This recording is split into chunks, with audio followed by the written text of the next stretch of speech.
삼성전자는 유럽 최대 공조기기 업체인 독일 플렉트 그룹을 인수하고 고성장하고 있는 글로벌 공조 시장에 본격적으로 진출한다고 밝혔습니다.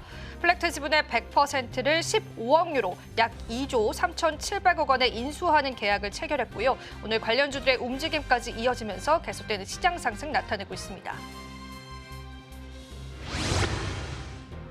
W게임즈의 주가가 약세를 나타내고 있습니다. 이날 W게임즈가 시장 전망치를 하회하는 실적을 발표하면서 투자 심리가 악화된 것으로 풀이되고 있는데요. 오전 기준으로 W게임즈의 주식은 유가증권 시장에서 전거래일 대비해서 8.29% 내려서면서 52,000원에 거래되기도 했습니다.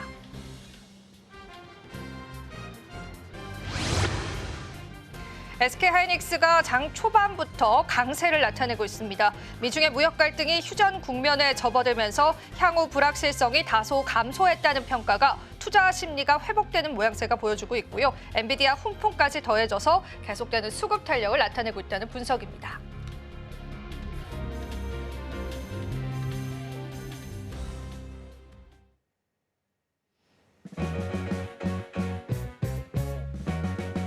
시청자 여러분 안녕하세요. 마켓 쇼쇼쇼 진행을 맡은 이지영입니다. 자, 오늘 오후장까지도 우리 시장에 좋은 수급들이 현재 포착이 되고 있는데요. 특히나 유가증권 시장에서 외국인의 3천억 원 넘는 매수세가 오랜만에 들어오면서요. 대형주 위주의 상승을 이끌고 있다는 분석들 나오고 있습니다. 간밤 미증시에서도 분위기가 나쁘지 않았습니다. 지표도 좋았었고요. 필라델피아 반도체 지수 역시도 상승하는 모습들이 보여줬는데 그런 훈풍들이 우리 증시에서도 이어지는 게 확인되고 있습니다.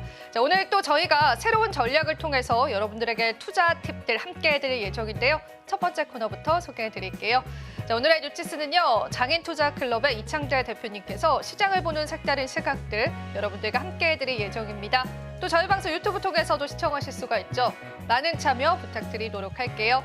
저희 방송에서 제공해드리는 정보는 투자 판단에 대한 조언일 뿐입니다. 가치 판단과 상승 하락을 보장하고 있지는 않다라는 점 다시 한번 유의 부탁드리겠습니다. 그럼 마감 시장까지 저희와 함께 꼼꼼한 시작 전략들 한번 챙겨보시죠. 마켓 쇼쇼쇼 출발합니다.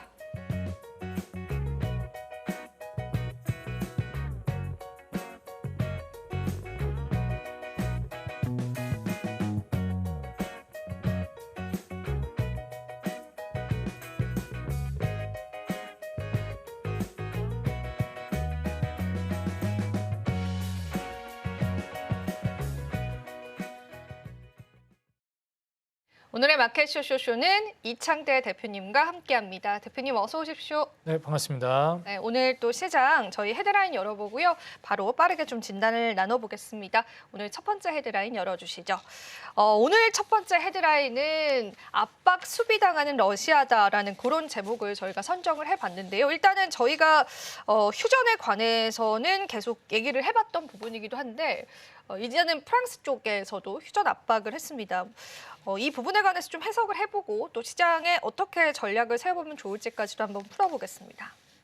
네, 일단 뭐 지금 현 시점에서는 이 프랑스가 러시아에다 이제 30일 휴전 압박을 했다는 내용인데 이제 국제적으로도 평화 모드를 다들 기다리고 있다라고 좀 생각이 듭니다. 원래는 이제 미국이 중재를 나서고 있는 상황이었는데 중간중간에 좀 노이즈가 있기는 했었죠. 젤렌스키 대통령이랑도 이제 얘기하면서 좀 고성이 오가는 일도 있었고, 그 다음에 푸틴 대통령을 이제 설득하려고 하는 과정 안에서도 너무 이제 좀 방어적이라고 해야 될까요? 시니컬한 태도를 보이다 보니까 이제 미국 입장에서도 우리 이제 나서지 않을 것이다 얘기를 해버리는 좀 모습이 나왔었는데. 다시 또 이제 젤렌스키 대통령이랑 이제 푸틴 입장에서도 적극적으로 이제 화해 무드를 하려고 하는 대화 의지를 이제 내비치기도 했습니다. 그래서 이제는 사실상 우리가 총칼이 부딪히는 이 지정학적 리스크가 어느 정도는 해소될 가능성이 높아지고 있는 시점에 다다랐다라고 보여져요. 15일에 이제 또 얘기가 될 거라고 나왔기 때문에 15일 이후에 이제 모멘텀이 어떻게 작용하는지 보는 게 중요할 것 같고요.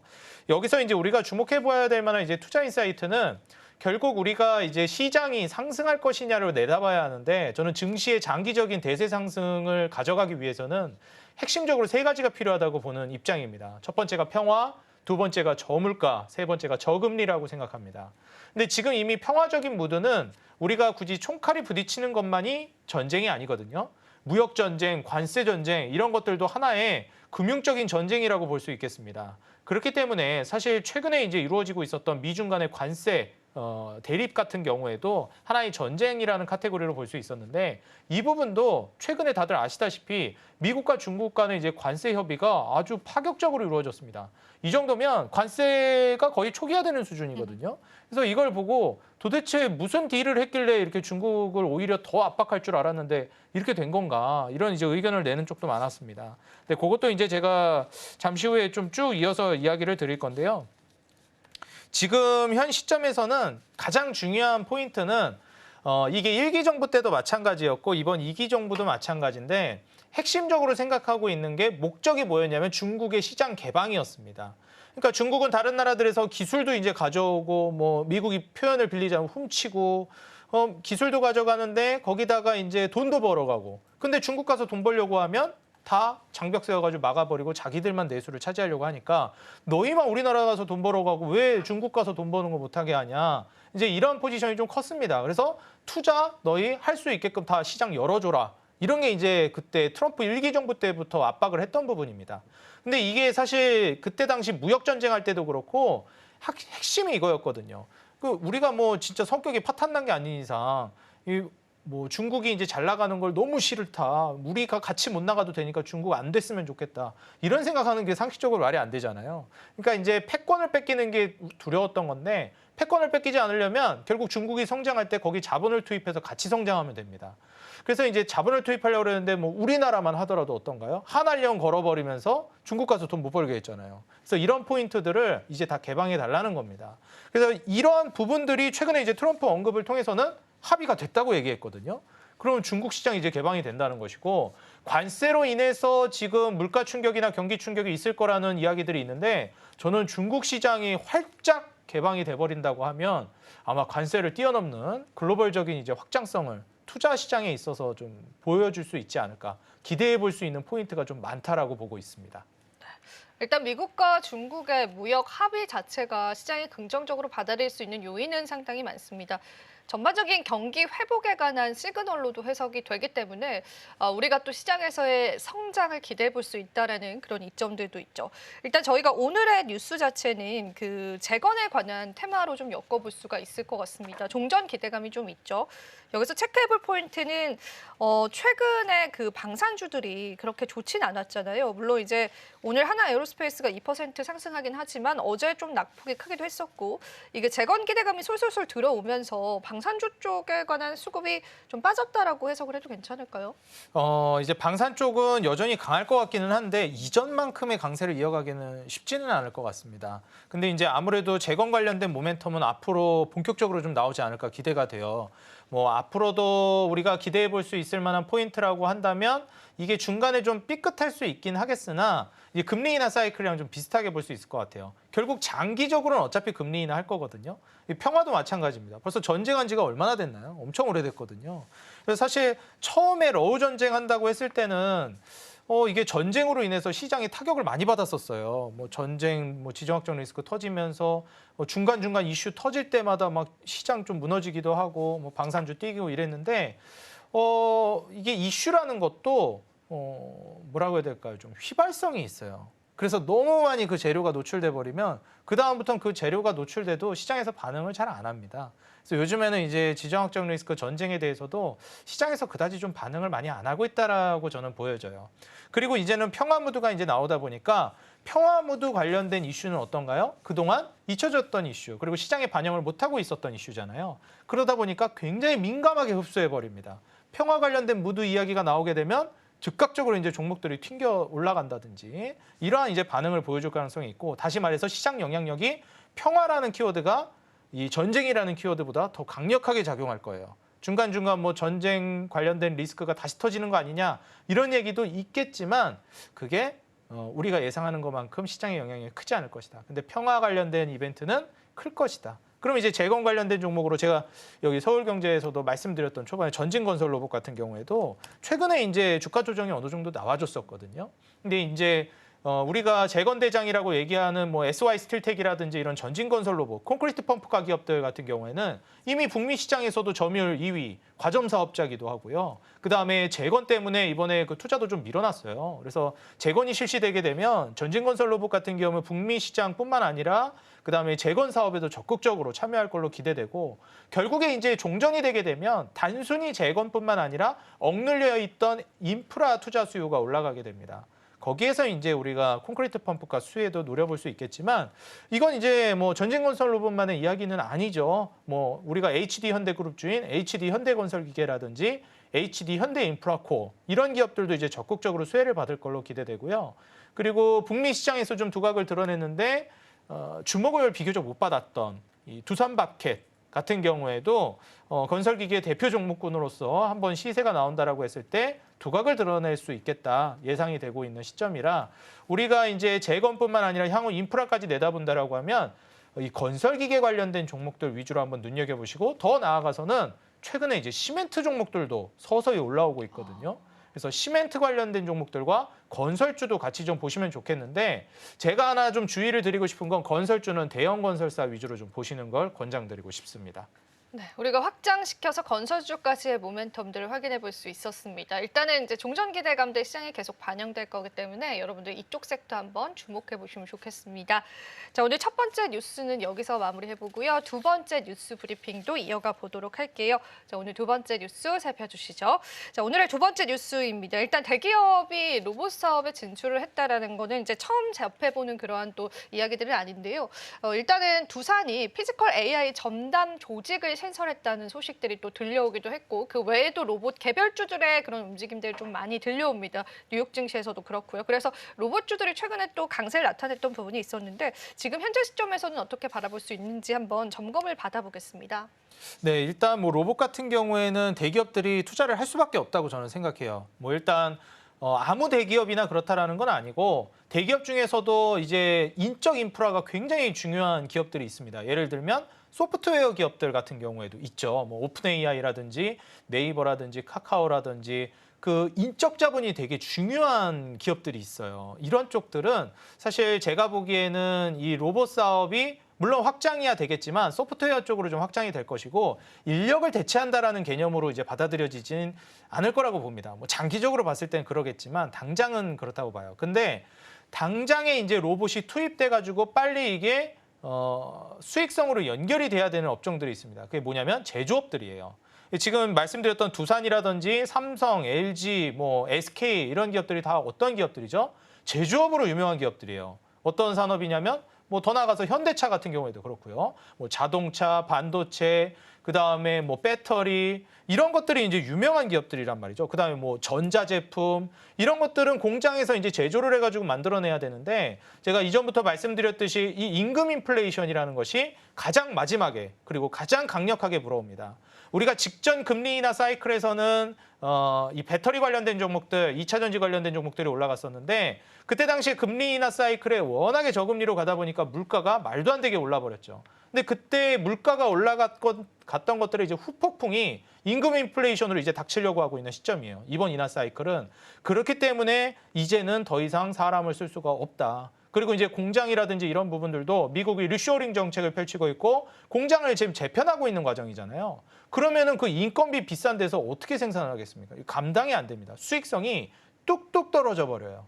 원래는 이제 뭐 중국이라든지 여타 제3국이라든지 이런 데로 보내가지고 저렴한 인건비를 통해서 생산을 했었는데 이제 인건비가 올라버리게 되면 당연하게도 수익성이 떨어질 수밖에 없는 거죠. 이런 점들을 우리가 좀 감안해서 본다라고 하면 드디어라는 표현이 좀 맞는지는 모르겠습니다. 이 인건비를 로봇의 수익성이 뛰어넘는 이제 시점에 왔다라고 저는 보고 있어요. 그렇기 때문에 기업들이 이제 로봇을 대입하기 시작하고 있고 그리고 그때 물가 상승이 있었던 코로나 팬데믹 때 하나 또 주목해 볼 만한 포인트가 팬데믹으로 인해서 모두 이제 올스탑이 돼 버렸잖아요. 그러다 보니까 사람들이 출근을 할 수도 없고 제조 공장도 이제 모두 어려워지는 측면으로 갔습니다. 근데 그때 미리 선제적으로 스마트 공장이라든지 스마트 물류 시스템을 갖춘 기업들은 비교적 선방을 잘했거든요. 제가 지금 정확히 기억이 안 나는데 나이키인지 아디다스인지 기억이 안 나는데 둘 중에 하나였고 그다음에 아마존 같은 경우에도 이거를 이제 선제적인 조치를 해놔가지고 타격이 비교적 좀 비껴가는 편이었습니다. 그래서 이게 또 그런 팬데믹 같은 경우가 오지 말란 법은 없거든요. 이러한 포인트들을 이제 각 기업들도 좀 심각하게 받아들이고 있고 인건비 상승, 이 임금 인플레이션에 대한 문제점도 대두가 되고 있는 시점입니다. 그러다 보니 이제 대기업들 위주로 앞으로도 로봇 산업에 대한 투자는 계속해서 확대될 걸로 기대가 되고요. 여기서 우리가 주목해봐야 될 만한 포인트들은 결국 이 대기업의 자본력을 기반으로 한 큰 돈들이 들어오는 대기업의 투자가 집중되는 기업들을 우리가 좀 주목해보는 게 좋을 것 같다라고 말씀드립니다. 네, 그러니까 또 스마트 팩토리와 같은 인건비를 대체할 수 있는 로봇의 시대는 우리가 원하지 않는다라고 해도 도래할 수밖에 없는 부분인 것 같고요. 로봇주들은 또 추가적인 시장의 모멘텀들도 계속 확인이 되고 있습니다. 그러면 종목적으로 좀 좁혀서 이야기를 좀 나눠보고 싶습니다. 나우로보틱스가 상장 닷째 날에도 계속 상승을 좀 나타내기도 하고요. 또 테슬라빨에 관한 로봇 이슈들 때문에 오늘 시작에서는 레인보우 로보틱스가 10% 강세, 유진 로봇 또 상한가에 도달하기도 했습니다. 이렇게 우리가 종목별로 보자면은 지금의 가격대가 부담스러운 구간은 아닌지 아니면 조금 덜 오른 그런 기업들에 투자를 해봐야 되는지 그런 또 생각이 들긴 하거든요. 대표님 어떻게 보실까요? 지금은 매출이 좀 빠르게 확장되고 있는 기업들 위주로 보는 게 저는 좋을 것 같고요. 앞서서도 말씀드렸듯이 이제 대기업의 지분 투자가 좀 들어가고 있는 기업들을 보시는 게 좋을 것 같습니다. 예를 들면 이제 삼성전자에서 이제 투자를 본격적으로 하고 있는 레인보우 로보틱스라든지 뭐 SK 같은 경우에는 지금 AI랑 반도체, 배터리 이걸 이제 3대 축으로 가져가고 있거든요. 근데 이제 SK온이 그 3대 배터리 회사 중에 하나잖아요. LG 엔솔이랑 삼성 SDI랑 SK온. 근데 이제 SK온 같은 경우에도 스마트 팩토리로 전환을 하려고 하고 있어요. 근데 SK에서 이제 인수하는 거 아니냐? 지분 투자 확대되는 거 아니냐 이런 얘기가 나오고 있는 게 유일로보틱스입니다. 유일로보틱스 이미 청라 땅 이제 기반으로 해가지고 공장을 짓고 있는데 2천억이 넘는 캐파로 지금 짓고 있거든요. 이렇게 된다면 지금 뭐 매출도 1,000억도 안 되고 한 500억도 안 되는 수준인데 순식간에 이제 매출 캐파가 커진다라고 볼 수가 있겠고요. 결국에 이제 대기업 자본력을 기반으로 해서 같이 협업이 기대된다라고 볼 수 있겠죠.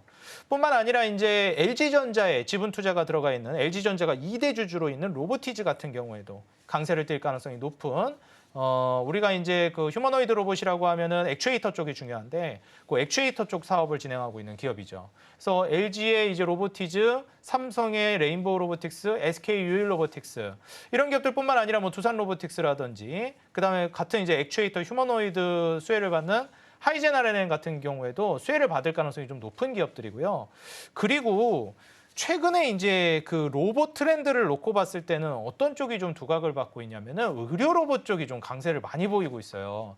이게 일론 머스크의 발언도 좀 컸다라고 보는데 5년 내 이제 외과 의사를 능가하는 그러한 이제 로봇이 등장할 것이다 얘기를 하면서 또 일론 머스크가 뉴럴링크 사업을 진행하고 있잖아요. 뇌에다가 이제 칩을 심고 이런 식의 이제 혁신을 기대하고 있는데 그러다 보니까 뇌에 이제 문제가 생겨가지고 거동이 불편하다든지 활동이 불편한 환자들을 치료하는 사업을 적극적으로 전개하고 있습니다. 그렇게 되면서 사실상 이제 뇌수술 로봇으로서 이제 강세를 띠고 있는 고영 같은 기업들 그리고 의료 로봇, 주행 보조 로봇 같은 경우에도 앞으로 좀 강세를 띨 가능성이 있어요. 그래서 방산 기업과 이제 시너지를 내고 있는 수트 개념으로서 이제 나온 엔젤 로보틱스가 LIG 넥스원과도 얼마 전에 거래가 좀 있었습니다. 그리고 이제 주행 보조 로봇이라고 한다면 나우로보틱스가 신규 상장주지만 PNS 미케닉스라는 기업도 이제 상장한 지 얼마 안 된 기업이거든요. 근데 이제 PNS 미케닉스 같은 경우에도 진짜 이거는 환자에 맞춘 주행 보조예요. 우리가 제가 이제 해보진 않았지만 그 재활 치료를 해보신 분들이나 혹은 TV나 드라마 같은 데서 보신 분들 아시겠지만 벽 잡고 이렇게 막 걷는 훈련을 하는 거 이런 거 보신 적 있을 거예요. 근데 그런 것들을 이제는 병원에서 로봇이 보조해주는 세상이 오게 될 겁니다. 그래서 재활 치료에도 이제 적극적으로 나서게 될 거라고 보고 있고요. 그리고 일단은 전 세계적으로 인구가 고령화되고 있기 때문에 이 고령화되고 있는 단계에서 우리가 주목해 볼 만한 포인트는 주행을 보조해 줄 수 있을 만한 로봇들의 수요가 훨씬 더 올라갈 거라고 보고 있어요. 선진국들에서는. 그래서 지금 현 시점에서 PNS 미케닉스는 진짜 고령화나 환자나 재활 이러한 부분에 포커스를 맞춘 주행을 보조해주는 로봇으로 평가받고 있거든요. 제가 얼마 전에 백화점을 갔는데 그 지하에서 팝업 행사를 하고 있더라고요. 근데 연세 드신 분들이 이걸 실제로 시행하고 있더라고요. 그런가요? 이거 네. 로봇 착용하고 제가 제가 그거를 실제로 뭐라고 해야 될까요? 무슨 박람회 같은 데 가가지고 본 게 아니라 백화점에서 하고 있더라고요. 이제 우리 실생활까지 이제 치고 들어오기 시작하는 시점이에요. 로봇이 맨 처음에 우리 실생활에 치고 들어온 게 이제 로봇 청소기였거든요. 그 다음에 이제 뭐가 치고 들어왔더라? 뭐 로봇 청소기가 이제 맨 처음에 치고 들어오고 커피도 만들어줍니다. 맞아요. 커피 네. 만들어주는 로봇. 그게 이제 좀 치고 들어오고 뭐 치킨 튀겨주는 로봇. 맞아요. 이런 것들이 이제 일상생활에 좀 파고 들어오는 단계였는데 이제는 이 주행 보조 로봇들도 백화점에서 팝업할 정도면 저는 충분히 치고 들어온다고 봅니다. 일론 머스크의 이제 발언도 있었고 의료 로봇의 이제 확장성이 뛰어나서 로봇 카테고리 안에서도 의료 로봇 카테고리는 한번 꼭 주목해봤으면 좋겠다 저는 좀 생각을 하고요. 마지막으로 의료 로봇 쪽에서 이제 수술 보조해주는 이제 큐렉소 같은 경우에도 좀 주목을 해볼 만한 종목이거든요. 그래서 이런 종목들 위주로 의료 로봇 카테고리도 한번 자세히 살펴보면 좋을 것 같다 말씀드립니다. 네, 로봇도 다양한 분야가 있지만 전반적으로 로봇 시대가 우리 일상에 도래하고 있기 때문에 시장과 산업의 성장성들 긍정적으로 바라보면서요. 그 안에서 우리가 트레이딩, 좋은 투자 전략들 세워보시면 좋겠어요. 자, 그럼 오늘 마지막 헤드라인 또 열어볼 텐데요. 오늘 세 번째 헤드라인도 기대해 주십시오. 오늘 세 번째 헤드라인은 K-바이오 이야기입니다.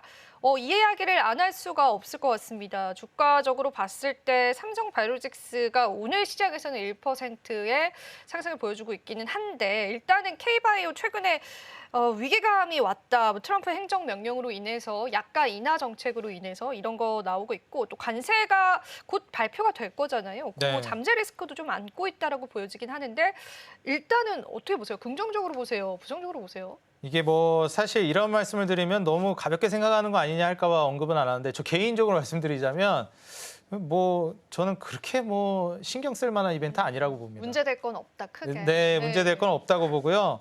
일단 관세를 부과한다는 것부터가 돈도 안 되고 키우지도 않을 건데 관세를 부과한다?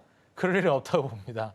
그래서 실제로 앞으로 굉장히 확장성이 뛰어나고 성장할 만한 산업으로서 오히려 트럼프가 관세를 부과하겠다고 이야기하는 업종을 저는 주목하라고 말씀드려요. 그걸로 인해서 주가가 떨어지겠지만 그게 오히려 앞으로 살아남을 업종입니다. 그거 관세도 부과 안 한다는 거는 주류에서 벗어나 있다는 거예요. 관세 세팅할 필요도 없다는 겁니다. 애초에 그거는 쳐다도 보지도 않고 뭐 시장에서 주목할 필요도 없다는 뜻이죠. 뭐 이거는 너무 극단적으로 얘기하는 걸 수도 있겠지만 실제로 그래요. 중요한 거부터 세팅을 하는 게 기본적이거든요. 그러니까 트럼프가 맨 처음에 이제 관세 세팅했던 부분들이 반도체, 제약바이오, 그 의약품 쪽이죠. 그다음에 자동차, 그다음에 원자재 이런 쪽이었어요. 가장 중요한 품목들이거든요. 그렇기 때문에 제약바이오 지금 뭐 관세 우려로 인해서 뭐 조정이 나온다 이런 거 저는 오히려 매수 기회로 삼아 보시는 걸 권장드리고요. 그렇다고 모든 제약바이오를 그렇게 좋게 보는 게 아니라 지금 미국 진출을 통해서 확장성을 띠는 그 제약바이오 기업들이 있어요. 이런 쪽은 저는 굉장히 큰 기회라고 봅니다. 그래서 이번 포인트를 통해서는 아무리 관세를 부과한다 하더라도 미국 시장은 미국 시장입니다. 미국 진출에 성공했고 그걸 기반으로 해서 지금 영업이익이나 매출 캐파가 크게 올라가고 있는 기업들은 여전히 좋게 보시고 주가 조정이 나오면 찬스로 삼아 보시는 게 좋을 것 같아요. 우리가 이제 금리 인하 사이클이라는 걸 잊지 마시라고 제가 항상 말씀드리는데 그렇다면 장기적으로 이번에 이제 주인공이 될 수 있을 만한 로봇과 그리고 항상 인하 사이클마다 주인공 역할을 맡았던 제약바이오는 이번 금리 인하 사이클에서 주인공이 될 만한 업종들이라고 봅니다. 이번에 관세를 세팅하겠다 얘기는 했지만 1기 정부 때도 이제 이 얘기를 했었지만 통과되지 않았거든요. 이제 말을 한다고 해서 그렇게 쉽게 통과되는 부분이 아니어가지고 강제적으로 약가를 인하하겠다. 이거는 뭐 바이든 정권에 했던 거고 민주당 쪽에서 했던 거라 공화당이 이제 트럼프가 자유를 이제 중시하는 당이잖아요. 어쨌든. 네. 그렇기 때문에 시장 논리를 중요시하는 대통령이 그거를 강제적으로 할 것 같지는 않고 제가 봤을 때 바이오시밀러를 육성해가지고 그로 인한 경쟁을 부추기겠다는 정책의 골자니까 오히려 이제 바이오시밀러 쪽에 셀트리온은 강세를 볼 수도 있겠다라는 평가도 많이 나오고 있거든요. 작년 중순 정도의 제약바이오들이 굉장히 강력한 랠리를 보여줬는데 셀트리온은 비교적 재미를 못 봤거든요. 그래서 이번에는 좀 재미를 볼 수 있지 않을까 조심스럽게 좀 기대를 해보고 있는 바입니다. 사실은 셀트리온이 최근에 주가가 굉장히 좀 지지부진했죠. 뭐 실적에 관해서 연관 지어볼 수도 있겠지만은 그 부분들이 좀 아쉬운 부분들이 있었고 일단은 지금 제약바이오주 쪽에 들어오는 그런 이제 리스크들이 크게 걱정할 만한 수준은 아니다라고는 말씀을 해주셨어요. 그런데 사실은 저는 좀 이런 부분을 좀 짚어보고 싶은 게 뭐 이렇게 처방약 인하를 하겠다라는 정책인 거잖아요. 네네. 그러면은 이제 처방약이 미국에 워낙 비싸니까 처방약 자체가 낮아지게 되면은 복제약을 사용하지 않아도 된다 이런 또 해석이 좀 나오면서 떨어지더라고요. 맞아요. 그것도 이제 우리가 걱정하지 않아도 괜찮을까요? 일단 지금 그 트럼프가 물론 이제 그것만 꼽은 건 아닌데 대표적으로 꼽은 게 그 비만약 치료제라는 평가를 받고 있어요. 아, 네. 그래서 지금 뭐 대표적인 예시로 들었던 게 뭐 영국 같은 경우에서는 뭐 10만 원대 초중반이면 살 수 있는 걸 미국에서는 지금 뭐 100만 원이 넘게 사야 되는데 이게 맞는 거냐. 그렇네요. 그러니까 사실 비만 치료제에 있어서도 지금 이게 말이 많은 상황이고 뭐 딱 어떤 제품이라고 당연히 꼬집으면 안 되니까 찝지는 않았지만 그 가격을 이제 대략적으로 이제 비교해 본 거를 토대로 이제 전문가라고 하기도 그렇고 사람들이 이제 분석해 본 바로는 그 일라이 릴리랑 노보노디스크에서 만든 비만약 치료제라는 이제 예측이 나오고 있습니다. 그러니까 사실 최근에 비만약 치료제 시장도 굉장히 커지고 있는데 이런 이 불공정은 좀 말이 안 된다라는 거죠. 그래서 이 부분을 좀 평균을 맞춰야 된다라는 거고 이게 이제 의미하는 바는 뭐냐면 이미 시장에 선제적으로 개발을 해가지고 판매를 하고 있는 제품들이 있는데 그쪽에서 이 가격 균형이 제대로 이루어지지 않고 있다라는 걸 이제 꼬집은 거거든요. 이게 다시 말하면 뭐냐면 그 약을 최초로 개발한 기업들에게 오히려 좀 안 좋을 수는 있다고 생각이 들어요. 근데 복제약을 통해서 이제 시장에 진입하려고 하는 기업들이나 이제 국가들은 오히려 저는 이제 긍정적일 거라고 보거든요. 그 활로를 이제 더 열어주는 거예요. 예를 들면 약을 내가 개발했으니까 몇 년 동안은 내가 이제 독점권을 갖겠다. 이런 게 이제 제약업계의 이제 당연한 수순인데 이러한 부분들을 최대한 시장을 좀 빠르게 개방하고 폐쇄되어 있는 부분을 열어 젖히겠다는 거예요. 그러면은 제가 봤을 때는 이제 우리나라 입장에서는 제약바이오 기업들이 최초로 그 신약을 개발한 거는 거의 없다고 봐도 무방합니다.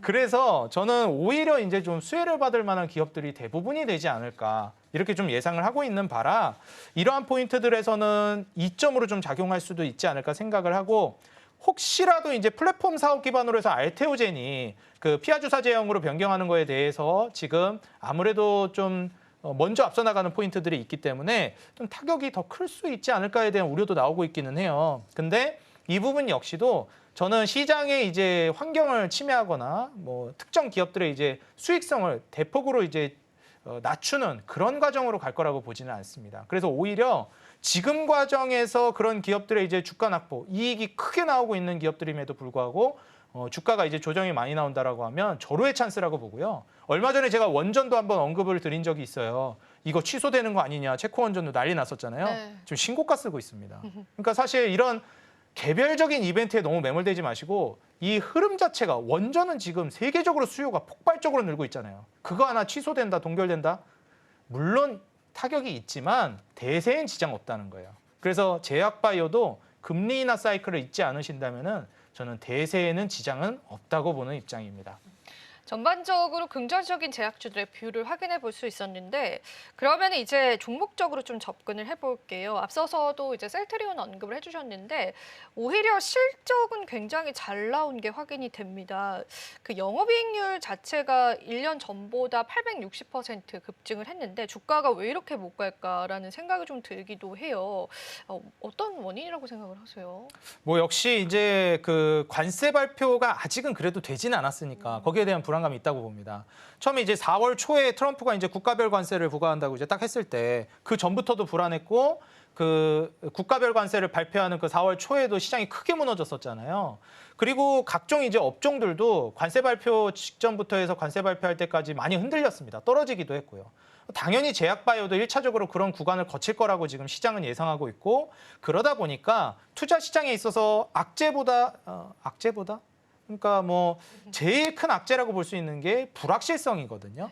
그러니까 차라리 보이는 악재면 그게 또 악재가 아니에요. 근데 예측이 안 되니까 지금 그거를 시장에서는 크게 받아들이고 있다라고 보고 있고요. 저는 근데 좀 예측이 됩니다, 얼추. 그래가지고 제약바이오 같은 경우에는 긴 호흡으로 보신다라고 하면은 물론 이익과 매출 캐파가 크게 증가하고 있고 크게 훼손되지 않는 선에서 진행이 된다라고 하면 저는 관세로 인해서 주가가 무너지는 거에 대해서는 우려를 크게 안 해도 될 것 같다 생각해서 시장은 근데 그렇게 판단 안 할 거예요. 불안해할 겁니다. 그렇기 때문에 그로 인해서 주가 하락이 나오게 되면 저는 좋은 기업들 이번에 잘 저가 매수 해보시면 어떨까 말씀을 드리고 싶고요. 개별 주식으로 본다라고 하면 셀트리온 같은 경우에도 이번에 그 퍼뜨렸던 기업들을 합병하는 단계를 거치고 있잖아요. 셀트리온 제약 헬스케어를 이제 다시 셀트리온으로 합병하는 단계로 가기 때문에 저는 셀트리온 같은 경우에는 앞으로 성장성이 굉장히 뛰어날 거로 보고 있습니다. 지금 오히려 막 분할하고 막 쪼개기하고 이런 거 비난받고 있는 요즘 트렌드인데 셀트리온은 다시 또 병합하고 있으니까 투자자들도 많이 좀 신뢰를 주지 않을까 생각하고 바이오시밀러 수혜를 기대해 본다면 셀트리온의 이제 시세도 기대해 볼 수 있는 시점이 왔다라고 개인적으로 생각합니다. 네, 좋습니다. 제약바이오주에 관한 뉴스들 저희가 같이 한번 해석해 보면서요. 시장 전략들 잡아봤습니다. 마지막으로 대표님께 시장 한 줄평 이야기 들어봐야 될 것 같습니다. 오늘 우리 지수는 강한 것 같은데요. 어떻게 보실까요? 한 줄평으로. 물론 이제 실제로 금리 인하를 시작하기 전까지는 좀 긴장의 끈을 놓쳐서는 안 된다고 생각해요. 그렇지만 장기적으로는 이제 저는 상승 단계로 올라섰다고 봅니다. 그래서 중간에 흔들기가 나올 수는 있겠지만 투자는 이어가셔야 되고 제가 말씀드렸던 저물가 저금리 평화가 지금 진행되고 있고 저물가는 뭐 유가랑 각종 원자재 떨어진 거 보셔서 아시겠지만 상당히 떨어졌고 이제 저금리에만 이제 연준에서 언급을 해주면 삼박자가 모두 떨어지는 단계가 곧 올 거라고 봅니다.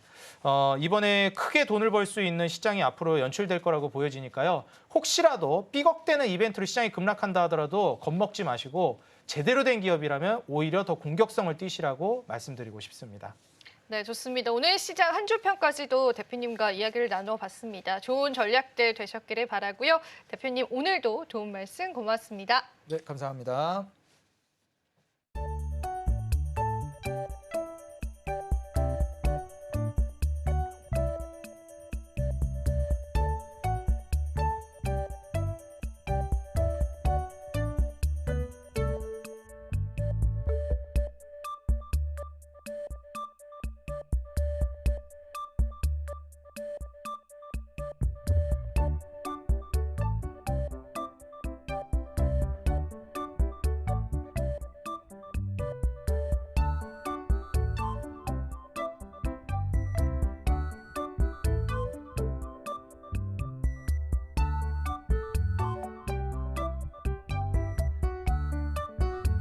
네, 엔비디아가 사우디에 블랙웰 AI 칩을 18,000개 이상 판매할 것이라는 소식 속에 반도체 투심이 전반적으로 회복된 모습입니다. 실제로 오늘은 또 삼성전자와 SK하이닉스 나란히 강세 보이고 있고요. 당연히 오늘도 SK하이닉스 상승 탄력 조금 더 두드러집니다. 현재 4%대 상승세를 보이면서 어느덧 20만 원 선을 회복하는 데 성공을 한 모습입니다. 자, 뿐만이 아니라 오늘은 좀 모처럼 만에 외국인과 기관, 양시장에서 쌍끌이 매수 우위를 보이면서 지금 현재 양시장 모두 계속해서 초반 대비 고점을 높여가고 있는 상황입니다. 자, 그러면 오늘 우리 시장에서 어떤 특징주가 준비가 되어 있을까요? 하나씩 살펴보도록 하겠습니다. 자, 먼저 준비된 쪽은 포스코 퓨처엠입니다. 이 포스코 퓨처엠이 캐짐 이후 미래시장 선점을 하기 위해서 1조 5천억 원 규모의 유상증자를 하겠다라고 이야기를 했었죠. 2027년에서 2028년을 캐짐 끝난 시기라고 봤습니다. 그러면서 사측에서는 이때 현지 생산 체계를 갖춰서 승부를 봐야 한다. 체제를 갖추지 않게 된다면 시장에서 뒤처질 수 있다라는 코멘트를 하기도 했습니다. 자, 그러면 주주들한테 왜 손을 벌릴까요? 캐즘이 생각보다 더 장기화가 되면서 수익성은 악화됐고요. 덩달아서 투자 재원은 감소를 한 것으로 알려졌습니다. 실제로 숫자로 살펴봤더니 이번 3월 현금 및 현금성 자산 같은 경우에는 작년 말보다도 무려 31%나 줄어들어서 4,448억 원을 기록한 것으로 알려졌습니다. 비단 포스코 퓨처엠만의 일은 아닙니다. 업황 부진이 장기화가 되면서 다른 기업들 역시도 자금 조달 이야기 나오고 있습니다. 당장 삼성 SDI 같은 경우에는 지난달에 2조 규모의 유상증자를 밝히기도 했었고 SK온 같은 경우에는 작년에 1조 5천억 원 규모의 유상증자를 밝혔고요. 그리고 LG 에너지 솔루션은 유상증자 대신 외화채를 발행을 함으로써 자금 조달을 하겠다는 이야기를 하기도 했다는 점 체크해드리도록 하겠습니다. 자, 그러면 다시 포스코 퓨처엠으로 들어가 보도록 할게요. 1조 1천억 원 어디에 쓸까? GM가 짓고 있는 캐나다 양극재 공장에 6,300억 원가량의 돈을 넣을 것으로 알려졌고요. 그리고 포항, 광양 양극재 공장 증설을 위해서는 1,810억 원가량을 사용을 할 것이며 나머지 2,900억 원가량은 운영자금에 쓸 것이라는 계획을 내놨습니다. 자, 그리고 최대 주주 포스코 홀딩스는 이번 유상증자에 5천억 원을 투입하겠다고 밝혔다는 부분. 자, 포스코 홀딩스 같은 경우에는 이 포스코 퓨처엠에만 돈을 출자하는 것이 아닙니다. 포함해서 3개사에 총 9,226억 원 규모의 투입을 하겠다는 이야기 밝혔고요. 디테일하게는 포스코 GS 에코머티 같은 경우에는 690억 원, 그리고 포스코 필바라 리튬 솔루션이라는 회사에는 3,200억 원가량의 돈을 투입하겠다고 밝혔습니다. 자, 일단 오늘 주가 흐름 같은 경우에는 포스코 퓨처엠 유상증자 소식 속에 애프터마켓에 이어서 오늘 정규장까지도 약세 그리고 있습니다. 다음 살펴보도록 할게요. 다음은 코스맥스입니다. 역대급 실적을 또 내놨죠. 증권가들의 눈높이가 높아지고 있습니다. 자, 그중에서도 NH투자증권 같은 경우에는 목표 주가를 22만 5천 원에서 24만 원으로 상향 조정했습니다. 자, 숫자 이야기해보도록 할게요. 매출 5,886억 원 기록했습니다. 전년 동기 대비해서 12% 성장을 했습니다. 자, 직전 분기에 최대 매출액을 기록을 했는데 딱 한 개 분기만에 더 좋은 설적을 내놓은 것이죠. 자, 영업이익 같은 경우에는 513억 원, 전년 동기 대비해서 13% 증가했습니다. 컨센보다도 10% 상회하는 호실적을 내놨죠. 자, 이번 호실적의 배경은 한국법인에 있었습니다. 한국법인 견고한 성장세를 보이면서 실적 잘 견인을 해줬고요. 숫자로 살펴보자면 매출액은 전년 동기 대비해서 15%, 영업이익은 14% 증가했습니다. 주요 고객사 인디 브랜드들이 작년에 이어서 올해도 고속 성장을 하면서 매출 늘어났습니다. 자, 그러면 해외는 어땠을까? 해외 법인 중에서도 동남아 쪽의 법인 매출 두드러졌습니다. 그 가운데 인도네시아 같은 경우에는 매출 23% 이상, 순이익 같은 경우에도 18% 이상 성장했습니다. 태국 살펴보도록 할게요. 태국 법인의 매출은요, 전년 동기 대비해서 152% 폭증을 했고, 순이익 같은 경우에도 흑자 전환을 하는데 성공을 했습니다. 자, 그리고 우려가 컸었던 중국 법인 같은 경우에도 매출 성장 전환에 성공을 하면서 수익성 방어 잘 해줬습니다.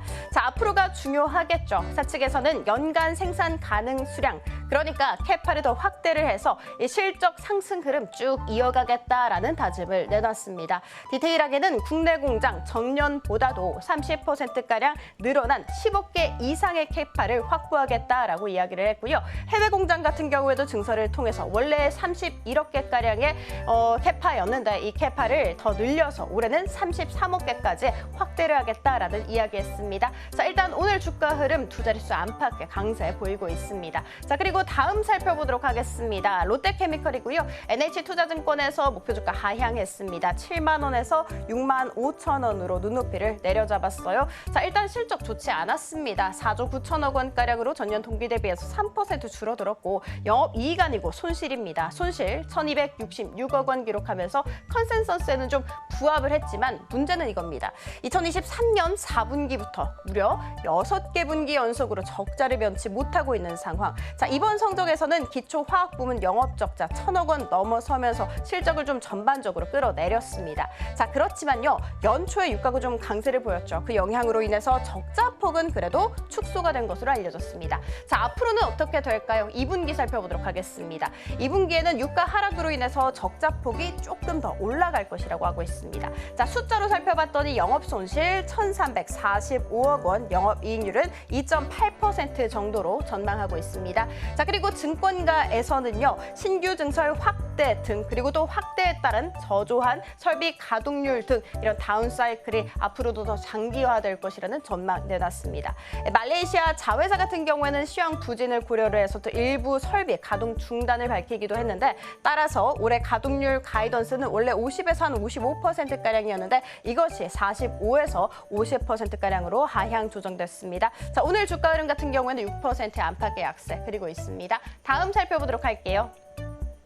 국내 테마 탑3입니다. 태양광 에너지, 풍력 에너지, 수소차, 그러니까 신재생 쪽이죠. 미국 IRA 수정법안이 공개가 되면서 재생에너지 정책 리스크 해소된 것으로 풀이되고 있습니다. 그리고 대선 후보가 농가 태양광 설치, 그리고 햇빛, 바람, 연금 확대 등 이런 재생에너지 공약을 줄줄이 내놓고 있습니다.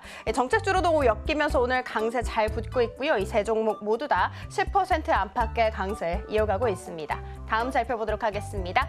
전선과 전력설비입니다. 오늘 증권가에서 긍정의 리포트가 나왔죠. 한국전력기기 업체가 글로벌 피어 대비해서 저평가됐다라는 분석이었습니다. 자, 미국 전력 수요 늘어나면 인프라 투자 확대되겠죠. 변압기 수요 늘어날 수 있다라고 이야기를 했고요. 그동안 주가 하락의 요인으로 꼽혔던 것이 관세였는데 이 관세 리스크 영향은 제한적이다라고 평가했습니다. LS 마린솔루션 같은 경우에는 10% 안팎의 강세, LS 같은 경우에는 6거래일 연속해서 양봉 커내하고 있습니다. 다음 살펴보도록 하겠습니다. 다음은 냉각 시스템, 액칭 냉각 쪽이죠. 삼성전자가 유럽 최대 공조기기 업체를 인수한다고 밝혔습니다. 자, 업체명은 플렉트 그룹이고요. 인수가는 2조 3천억 원입니다. 삼성전자는 데이터 센터 수요 성장에 대비하기 위해서 이 같은 결정을 내렸다라고 했습니다. 자, 워트와 GST 나란히 두 자릿수 강세를 보이다가 지금 현재는 윗꼬리를 길게 달면서 상승분 토해내고 있습니다. 지금까지 은혜로운 섹터 함께 살펴봤고요. 다음 코너에서 이어집니다.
마켓 쇼쇼쇼, 이지역의 넥스트 마켓으로 다시 한 번 더 인사드립니다. 앞서서 시장 전략들 저희가 자세히 잡아드렸는데요. 자, 우리 시장 마감 향해서 가고 있고요. 수급적으로 외국인의 확실한 매수세가 확인이 됩니다. 그간 매수는 했었지만 정말 들어오는 게 맞을까라는 긴가민가한 분위기가 형성이 됐는데 오늘은 확실히 수급적으로 확인이 되고 있다는 거 여러분들 체크해 보실 수 있었습니다. 자, 그렇다면 우리는 내일 시장을 이제는 바라봐야겠죠. 오늘 시장에 관한 정리를 드렸다면 내일은 어떤 시나리오들이 펼쳐질지 저희 함께 체크해 보실 텐데요. 오늘도 역시나 내일 있을 일정들 짚어보고요. 실적 발표 기업들 몇 가지 짚어보도록 하겠습니다. 미리 한번 저희와 체크해 보도록 하죠. 자, 일단 내일 목요일입니다. 물가지표 나오게 될 텐데 일단은 생산자 물가지수도 미국의 지수로 굉장히 중요한 지수이긴 하지만 CPI 지표가 무난하게 나왔기 때문에 비교적 그 민감도는 조금 덜할 것으로 보여지고요. 이제 중요한 건 파월이 어떤 스탠스로 발언을 하는지에 따라서 매크로 변수가 있을 수 있다라고 보는데 월가에서는 굉장히 긍정적으로 보는 시선들이 또 있었다라고 보시면 되겠습니다. 또 추가 일정이 있어요. KB금융에서 자사주 소각을 진행을 하는데 이 규모 자체가 1조 원이 넘습니다. 이게 과연 시장의 모멘텀이 될 수 있을지를 체크해 보시고요. 최근에 중권주들이 계속되는 신고가 영역을 다가오고 있기 때문에요. 추가 허들을 넘을 수 있을지도 여러분들 관전 포인트로 보시면 좋겠습니다. 자, 그리고 종전에 관한 이야기 오늘 많이 언급을 해드렸죠. 실질적으로 푸틴 대통령이 우크라이나 젤렌스키 대통령과 직접 대화를 하는 날이고요. 이때 만약에 외신 속보로 유의미한 내용들이 나오게 된다면요. 시장에 영향력도 줄 수 있다는 거 한 번 더 체크해드리도록 할게요.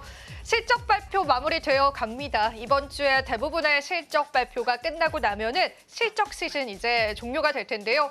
내일도 중요한 기업들의 실적 발표는 여전히 있습니다. 특히나 한화생명과 롯데, 손해보험과 같은 보험사들의 실적 발표가 있을 예정이라서 우리가 금융보험주들을 이 섹터적으로 묶어봤을 때 추가 상승의 여력들 체크해 보시면 좋겠습니다. 대기업 쪽에 이제 실적 발표도 있습니다. LG나 SK, CJ 쪽의 실적 발표도 확인해 보시면서요. 시장 모멘텀 모멘텀 체크해 보시면 좋겠습니다.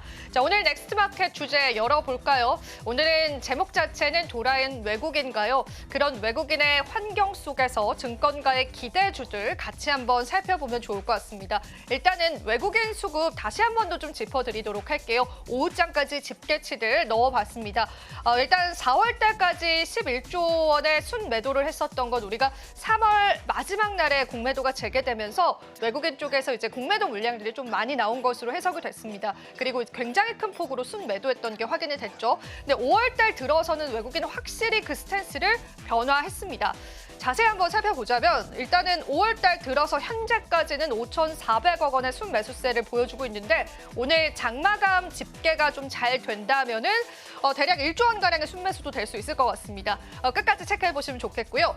패시브 자금과 액티브 자금 두 가지가 좀 다른 양상 보였습니다. 패시브 자금은 어제 말씀드린 것처럼 좀 기계적으로 매수하거나 ETF라는 바구니 안에 담아 있었던 이제 국내 기업들에 관한 자금들은 순매도였고요. 다만 이 액티브 자금이다라고 해서 직접 종목을 선별하는 그런 자금들에서는 7,600억 원의 순매수세를 보여왔습니다. 그래서 합계를 하자면은 5,400억 원이 된다라는 거 한 번 더 살펴보시고요. 매수를 집중했던 그런 종목군들은 여러분들도 아시겠지만 반도체와 조선주 쪽이었고요. 반도체는 특히나 최근 들어서 주가 흐름 굉장히 좋잖아요. 이런 기조가 이어질지 여부들도 살펴보시면 좋겠습니다. 자, 외국인 수급 한번 체크해봤다면 우리가 증권가의 비율을 오늘 오랜만에 한번 살펴보면 좋을 텐데요. 증권가 기대주 3선을 준비했습니다. 어떤 종목군들이 기다리고 있는지 저와 함께 그 종목들 하나하나 살펴보시면 좋을 것 같습니다. 총 3가지 종목이 준비되어 있는데 일단 첫 번째 종목은 저희가 앞서서 브리핑을 통해서 자세히 여러분들에게 설명드렸습니다. 바로 코스맥스라는 종목이죠. 오늘 시장에서 2자릿수 넘게 급등 양상을 시현하고 있는데 이 영향 자체는 실적과 추가적인 사업의 성장성이었습니다. 자세히 뜯어보면 1분기 매출 12% 상승했다라는 부분들 앞서서 짚어드렸고요. 태국 쪽에 관한 법인 매출이 무려 152%나 성장했습니다. 어떤 제품이었냐면요. 선크림 제품이 굉장히 불티나게 팔렸다라고 해요. 그런 부분들 때문에 증권가에서는 목표가를 상향했는데요. 19만 원 선에서 23만 원 선, 그리고 지금 현재 주가는 21만 원 선까지 터치가 됐기 때문에 상방으로 조금 더 시장에서의 상승이 남아있다라고 체크해보시면 좋겠습니다.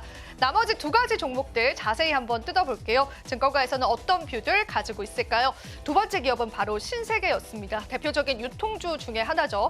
신세계 주가 체크를 해보자면은 DB금융투자에서는 일단 결론부터 말씀드리자면 증권가에서 목표가를 상향 조정했는데 지금 현재 주가 대비해서도 대략 20-30%의 상승의 여력들은 좀 남아있다라고 보시면 되고요.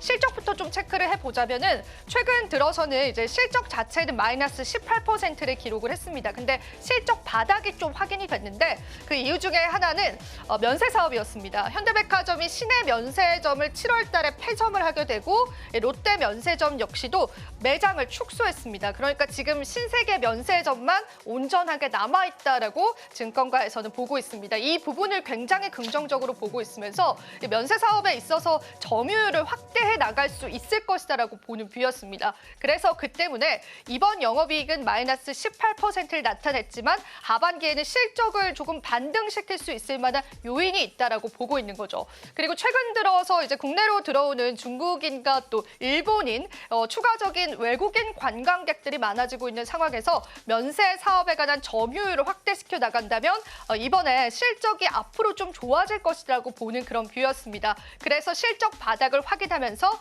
DB금융투자에서는 기존 목표가 16만 원에서 19만 원까지 올려잡는 모습들을 확인을 해볼 수가 있었는데 현재 주가 대비해서도 상승의 여력이 있다는 부분들 살펴드리도록 하겠습니다. 증권가에서 픽한 종목 3선의 마지막 종목 체크해 볼 텐데요. 역시나 화장품 OEM 관련주입니다. 파마 리서치가 될 텐데 최근 들어서 주가 흐름 보시면요. 아시다시피 계속되는 우상향의 기조들을 보여주고 있다는 게 확인이 됩니다. 현재 같은 경우에는 43만 원 선을 나타내고 있기 때문에 기존의 목표가는 이미 터치를 한 상황인데 여기에서 추가 목표가가 지금 현재 설정이 됐다는 게 현재 증권가의 뷰였고요. 어떤 시선이었는지 자세히 살펴보겠습니다. 일단 1분기 영업이익에 관해서 나왔었는데 67% 상향 조정하고 있다는 게 확인이 됐고요. 매출 역시도 56%나 상승했습니다. 자, 그리고 우리가 화장품 역시도 관세 리스크를 피해갈 수는 없다라는 이야기가 나오고 있잖아요. 하지만 이 코스맥스 같은 경우에는 매출의 70% 이상이 아시아 국가이기 때문에 실질적인 관세 리스크는 어느 정도 좀 배제됐다라고 보고 있고요. 중국 같은 경우가 무려 50% 이상의 매출에 관한 점유율을 확인하고 있다고 합니다. 그렇기 때문에 앞으로 이제 중국과의 교류가 좀 더 활발해지게 된다면 그에 따른 수혜 역시도 기대해 볼 수 있다는 거죠.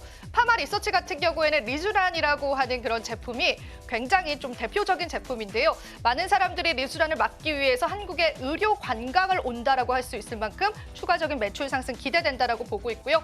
목표 주가는 다올투자증권에서는 51만 원, 그리고 한국투자증권에서는 추가적으로 49만 원까지 내다봤습니다. 지금 현재 주가 대비해서도 상승의 여력도 있다라고 체크해 보시면 좋겠습니다.